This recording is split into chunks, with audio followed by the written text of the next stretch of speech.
तो आइए दोस्तों, ये पहला सवाल देखते हैं। 50 रुपए में 30 टॉफियां बेचने पर दुकानदार को 40% का लाभ प्राप्त होता है। तो 50 रुपए में उसके द्वारा खरीदी गई टॉफियों की संख्या कितनी है, ये हमें बताना है दोस्तों। तो देखिए दोस्तों, इस सवाल में शॉर्ट ट्रिक कैसे लगानी है। यहाँ पे बोला जा रहा है कि 50 रुपए में वो 30 टॉफियां बेचता है, ठीक है। और उसने खरीदी कितनी टॉफियां थी, उसकी संख्या हमसे पूछी जा रही है। लेकिन आपको ये देखना है, यहाँ पे दोनों जगह 50 रुपए की बात हो रही है, ठीक है। समान संख्या दी हुई है, ठीक है। अब देखिए हम शुरू कैसे करेंगे। उसे 40% का लाभ प्राप्त होता है, ठीक है। तो देखिए यहाँ पे हम यहाँ पे क्रय मूल्य और विक्रय मूल्य का अनुपात निकाल लेंगे पहले, ठीक है। तो देखिए यहाँ पे क्रय मूल्य यदि 100 रुपये है, ठीक है, और उसे 40% का लाभ प्राप्त हो रहा है, ठीक है। तो विक्रय मूल्य कितना हो जाएगा, 100 जमा 40 यानी 140 हो जाएगा, ठीक है। तो ये हमने मूल्य का अनुपात लिख लिया, ठीक है। अब इन दोनों को हम काट के छोटा कर लेंगे, ठीक है। 20 से काटेंगे तो कितना आ जाएगा, 5:7 आ जाएगा, ठीक है। तो ये मूल्य का अनुपात आ गया, ठीक है। अब आपको क्या करना है, नीचे संख्या का अनुपात लिख लेना है, ठीक है। संख्या का अनुपात देख लीजिए कैसे होगा। ये 5:7 है, ठीक है। तो उसे उल्टा करके लिख देना है। कितना लिख देना है, 7:5, ठीक है। हमने इसे उल्टा करके लिख लिया, ठीक है। अब क्रय का मतलब होता है खरीदना और विक्रय का मतलब होता है बेचना, ठीक है। तो संख्या हमें बेचने की दी हुई है, यानी कि 30 टॉफियां बेचता है। तो इसके सामने हम 30 लिख लेंगे, ठीक है।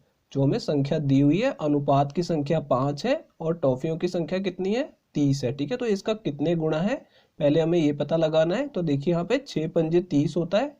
तो हमें साफ दिख रहा है कि ये 6 गुना है, ठीक है। अगर ये 6 गुना है तो इसे भी आपको 6 से गुणा करके अपना आंसर निकाल लेना है। तो 7×6 कितना हो जाएगा, 42 हो जाएगा। कि यानी कि उसने 50 रुपए में 42 टॉफियां खरीदी हैं, ठीक है। तो ये चौथा ऑप्शन करेक्ट है दोस्तों। तो आइए दोस्तों, ये अगला सवाल देखते हैं। किसी वस्तु को 700 रुपए में बेचने पर उसके विक्रय मूल्य पर 20% की हानि होती है। तो उसके क्रय मूल्य पर 25% लाभ प्राप्त करने के लिए उसे किस मूल्य पर बेचना होगा, ये हमें बताना है दोस्तों। तो देखिए दोस्तों, इस सवाल में क्या बोला जा रहा है कि किसी वस्तु को 700 रुपए में बेचने पर उसके विक्रय मूल्य पर 20% की हानि होती है, ठीक है। तो इस सवाल की लैंग्वेज थोड़ी सी घुमाई हुई है बस, ठीक है। आपको बस इसे ध्यान से पढ़ना है कि बोल रहा है कि विक्रय मूल्य पर 20% की हानि होती है, ठीक है। तो देखिए यहाँ पे विक्रय मूल्य यानी सेलिंग प्राइस कितना दिया हुआ हमें, 700 रुपये दिया हुआ है, ठीक है। अब यही उसका विक्रय मूल्य है, तो इस पर ही हानि हो रही है, ठीक है। तो यानी कि हानि कितने की हो रही है, ये देखिए यहाँ पे 700 रुपये पे 20% की हानि हो रही है। तो 700 का 20% निकाल दीजिए, ठीक है। तो इससे आपको हानि पता लग जाएगी। तो देखिए 2 जीरो से 2 जीरो काट दिया, 20 को 7 से गुणा करेंगे तो कितना आ जाएगा, 140 रुपये आ जाएगा, ठीक है। तो 140 रुपये की हानि हो रही है, ठीक है। अब यहाँ पे क्या बोल रहा है कि क्रय मूल्य पर 25% का लाभ प्राप्त करना है, ठीक है। तो पहले क्रय मूल्य निकाल लेते हैं, सीपी। तो सीपी कैसे निकलेगा, यहाँ पे विक्रय मूल्य और इसको हानि को जमा कर देंगे, ठीक है। तो 700 जमा 140, इससे हमें क्रय मूल्य पता लग जाएगा कि क्रय मूल्य 840 रुपये है, ठीक है। अब इस पे उसे 25% का लाभ प्राप्त करना है, ठीक है।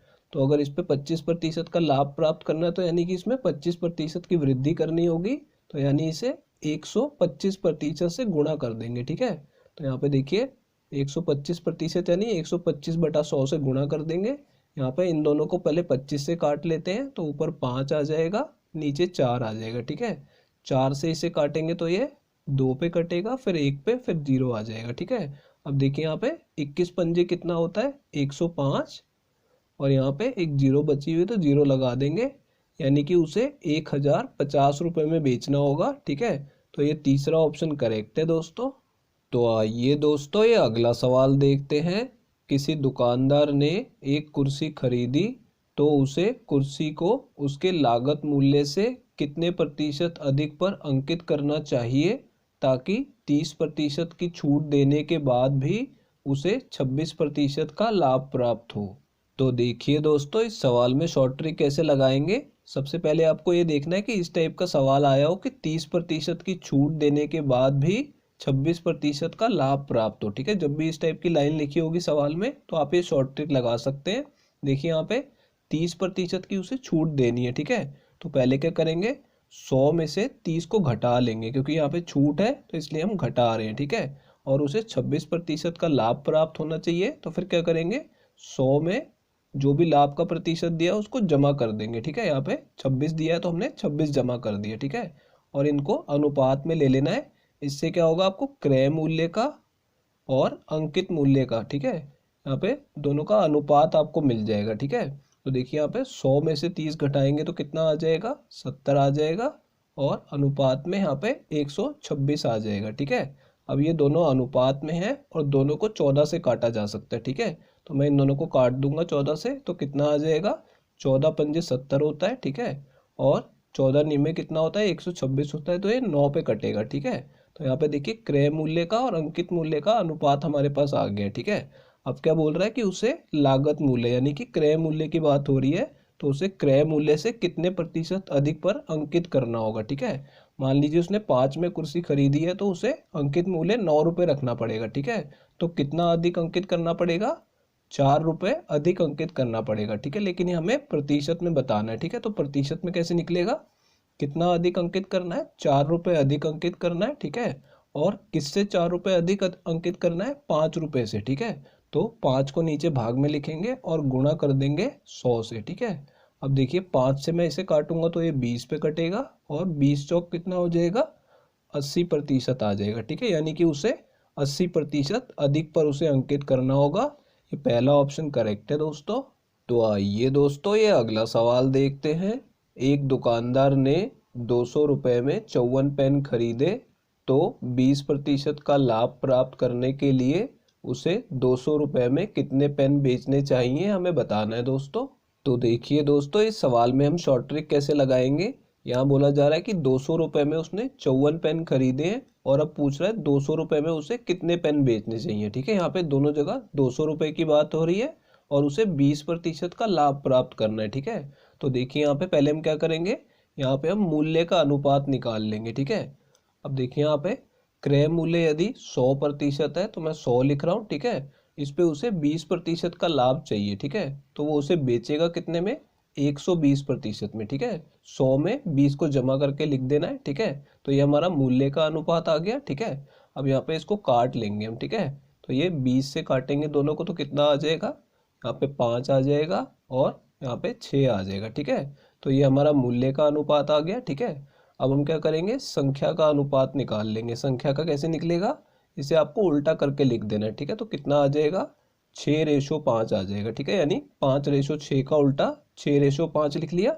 ठीक है, अब देखिए यहाँ पे ये जो है खरीदे गए पेनों की संख्या है। ठीक है, क्योंकि यहाँ पे मैं लिख देता हूँ क्रय मूल्य और ये विक्रय मूल्य का अनुपात था। ठीक है, तो क्रय का मतलब होता है खरीदना और विक्रय का मतलब होता है बेचना। ठीक है, तो यहाँ पे देखिए हमारे पास अनुपात में तो वैल्यू आ गई है खरीदे हुए पेनों की संख्या की, और यहाँ पे हमें 54 पेन दिए हुए हैं। ठीक है, तो 6 के सामने मैं 54 लिख दूंगा। ठीक है, अब हमें देखना है 6 का कितने गुना है। ठीक है, 54 को 6 से भाग करेंगे तो कितना आ जाएगा, ये 9 आ जाएगा, यानी 9×6 = 54 होता है। ठीक है, तो इसे भी हम 9 से गुणा कर लेंगे। ठीक है, तो यहाँ पे कितना आ जाएगा, 45 आ जाएगा, यानी कि उसे 45 पेन बेचने होंगे 200 रुपये में। तो ये हमारा आंसर है, ये दूसरा ऑप्शन करेक्ट है दोस्तों। तो आइए दोस्तों ये अगला सवाल देखते हैं। एक फल विक्रेता को 56 संतरे बेचने पर 14 संतरों के विक्रय मूल्य के बराबर लाभ प्राप्त होता है, तो उसका लाभ प्रतिशत कितना है, ये हमें बताना है दोस्तों। तो देखिए दोस्तों, इस सवाल में क्या बोला जा रहा है कि 14 संतरों के विक्रय मूल्य के बराबर लाभ प्राप्त होता है। ठीक है, तो एग्जाम में ऐसे 2 टाइप के सवाल आते हैं, विक्रय मूल्य के बराबर लाभ या फिर हानि। ठीक है, जब भी ऐसा सवाल आएगा तो आप ये शॉर्ट ट्रिक लगा सकते हैं। तो देखिए कैसे लगानी है।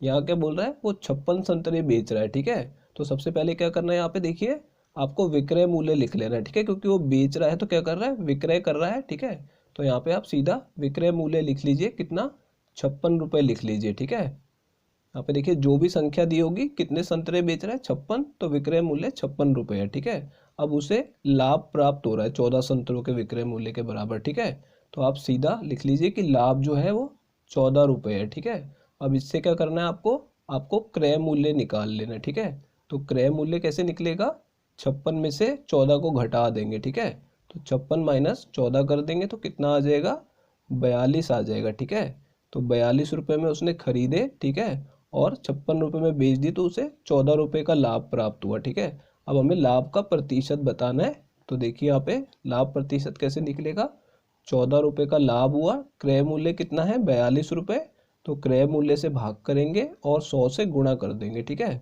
यहाँ पे देखिए 14 से इन दोनों को काटेंगे तो ऊपर 1 आएगा, नीचे 3, और 1/3 को प्रतिशत में बदलते हैं तो कैसे लिखते हैं 33 सही 1/3%। तो ये उसका लाभ प्रतिशत है।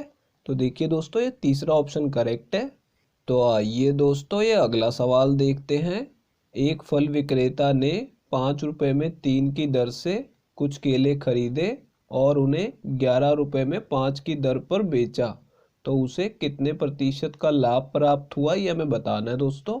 तो देखिए दोस्तों इस सवाल में शॉर्ट ट्रिक कैसे लगाएंगे। यहाँ पे हमें खरीदने की दर दी हुई है और बेचने की दर दी हुई है। ठीक है, जब भी आपको दोनों दरें दी होंगी और आपसे लाभ या हानि का प्रतिशत पूछेगा तो देखिए आपको क्या करना है, पहले आपको खरीदने की दर लिख लेनी है कि 5 रुपये में वो 3 केले खरीद रहा है। ठीक है, तो 5 के सामने 3 लिख लेना है। ठीक है, और 11 रुपये में 5 केले बेचता है। ठीक है, तो बेचने की दर उसके नीचे लिख लेनी है। ठीक है, अब आपको क्या करना है, इसका क्रॉस मल्टीप्लाई करना है, यानी कि तिरछी गुणा करनी है। तो इससे क्या होगा, आपको क्रय मूल्य यानी सीपी प्राप्त होगा जब आप ऊपर वाली संख्या को गुणा करेंगे, और सेलिंग प्राइस यानी विक्रय मूल्य प्राप्त होगा जब आप नीचे वाली संख्या को क्रॉस मल्टीप्लाई करेंगे। ठीक है, तो देखिए 5 पंजे कितना आ जाएगा, 25 आ जाएगा। ठीक है, यानी कि 25 रुपये में उसने केलों को खरीदा। ठीक है, और 11 तिया 33 यानी 33 रुपये में उन्हें बेचा। ठीक है, तो उसे यहाँ पे लाभ प्राप्त हो रहा है। ठीक है, देखिए यहाँ पे लाभ कितने का होगा, 33 में से 25 को घटाएंगे तो 8 रुपये का उसे लाभ हो रहा है। ठीक है, लेकिन हमें प्रतिशत में बताना है। ठीक है, तो प्रतिशत कैसे निकालते हैं, लाभ लिख लिया और नीचे क्रय मूल्य से भाग करते हैं। ठीक है, तो क्रय मूल्य कितना है 25 और गुणा कर देंगे 100 से। ठीक है, अब 25 से 100 को काटेंगे तो ये 4 पे कट जाएगा, और 8 चौक कितना हो जाएगा, ये हो जाएगा 32%, यानी कि सभी केले बेचने पे उसे 32% का लाभ प्राप्त होगा। ये दूसरा ऑप्शन करेक्ट है दोस्तों अगर ये वीडियो आपको पसंद आई हो तो इसे लाइक कर दीजिए, और दोस्तों अगर आप लोग चैनल पे नए हैं तो चैनल को सब्सक्राइब जरूर कर लीजिएगा, और दोस्तों नोटिफिकेशन बेल को दबाना बिल्कुल मत भूलिएगा। तो दोस्तों इस वीडियो को यहीं ख़त्म करेंगे, आपसे मिलते हैं अब अगली वीडियो में।